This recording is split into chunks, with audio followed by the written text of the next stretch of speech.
ആമിനയും റാഷിദും വിവാഹിതരായി 6 വർഷമായി. കുട്ടികൾ ഉണ്ടായിരുന്നില്ലെങ്കിലും അവരുടെ ജീവിതം സന്തോഷകരമാണെന്ന് പുറത്തുനിന്നവർ കരുതും. ആമിന ഭർത്താവിനായി എല്ലാം ചെയ്യുമായിരുന്നു. വീട് നോക്കുകയും അദ്ദേഹത്തിന്റെ സ്വപ്നങ്ങൾക്കു വലിയ പ്രാധാന്യം കൊടുക്കുമായിരുന്നു. പക്ഷേ ആ സന്തോഷത്തിന് പിന്നിൽ ഒരു ഇരുണ്ട സത്യം വളർന്നുകൊണ്ടിരുന്നു. റാഷിദ് രാത്രി വൈകിയാണ് വീട്ടിലെത്തുന്നത്. ഫോൺ എല്ലായ്പ്പോഴും സൈലന്റിലായിരിക്കും. ആമിനയോട് സംസാരിക്കാനുള്ള സമയം കുറയുന്നു. ആമിന ചോദിച്ചു, റാഷിദ്, നീ ഇന്നലെ മുഴുവൻ രാത്രിയും ഫോണിൽ ആരോടാണ് സംസാരിച്ചത്? റാഷിദ് ചിതറി, ഓഫീസ് കാര്യങ്ങൾക്കായി പലരും വിളിക്കും, അത് നീ ചോദ്യം ചെയ്യണ്ട. ആമിന ഒന്നും മിണ്ടാതെ റൂമിലേക്ക് പോയി. ഒരു ദിവസം റാഷിദ് കുളിക്കാൻ പോയപ്പോൾ ഫോൺ ബെഡിൽ വെച്ച് മറന്നുപോയി. ആമിന ഫോൺ തുറന്നു നോക്കിയപ്പോൾ, എനിക്ക് നിന്നോടൊപ്പം സമയം ചെലവഴിക്കണം എന്ന മെസ്സേജ് അവൾ വായിച്ചു. അവൾ പൊട്ടിക്കരയാൻ തുടങ്ങി. ആമിനയുടെ കണ്ണുനീർ തടഞ്ഞുവെക്കാൻ കഴിഞ്ഞില്ല. ആമിന കണ്ണീർ നിറഞ്ഞ്, ഈ മെസ്സേജുകൾക്ക് അർത്ഥമെന്താണ് റാഷിദ്? ഞാൻ നിന്നെ മാത്രമായി കണ്ടു, പക്ഷേ നീ. റാഷിദ് തല താഴ്ത്തി, ആമിന, എനിക്ക് തെറ്റുപറ്റി. നീ തന്നെയാ എന്റെ ഭാര്യ. പക്ഷേ. ആമിന വിളിച്ച്, പക്ഷേ എന്ത്?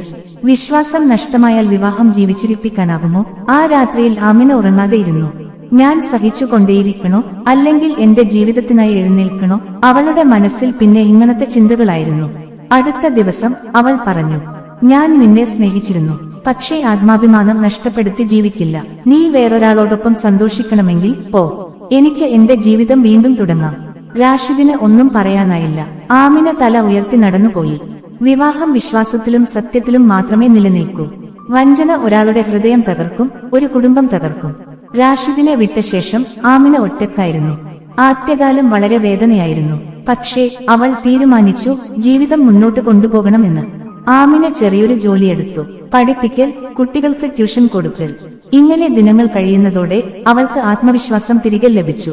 സമൂഹം പല കാര്യങ്ങളും പറഞ്ഞു. ഭർത്താവിനെ വിട്ടുപോയ ഭാര്യ, ഒരു സ്ത്രീക്ക് ഒറ്റയ്ക്ക് കഴിയാൻ കഴിയുമോ? പക്ഷേ ആമിന എല്ലാം അവഗണിച്ചു. അവൾ കരുതി, മറ്റുള്ളവർ എന്ത് പറഞ്ഞോട്ടെ, എന്റെ ഹൃദയം സത്യസന്ധമാണ്, എന്റെ ജീവിതം എന്റെ കൈകളിലാണ്. റാഷിദിന്റെ അവസ്ഥ വളരെ ബുദ്ധിമുട്ടായിരുന്നു. റാഷിദ് ആദ്യം ആ ബന്ധത്തിൽ സന്തോഷവാനായി. പക്ഷേ ആ സ്ത്രീയുടെ സ്വഭാവത്തിൽ മാറ്റങ്ങൾ വന്നു.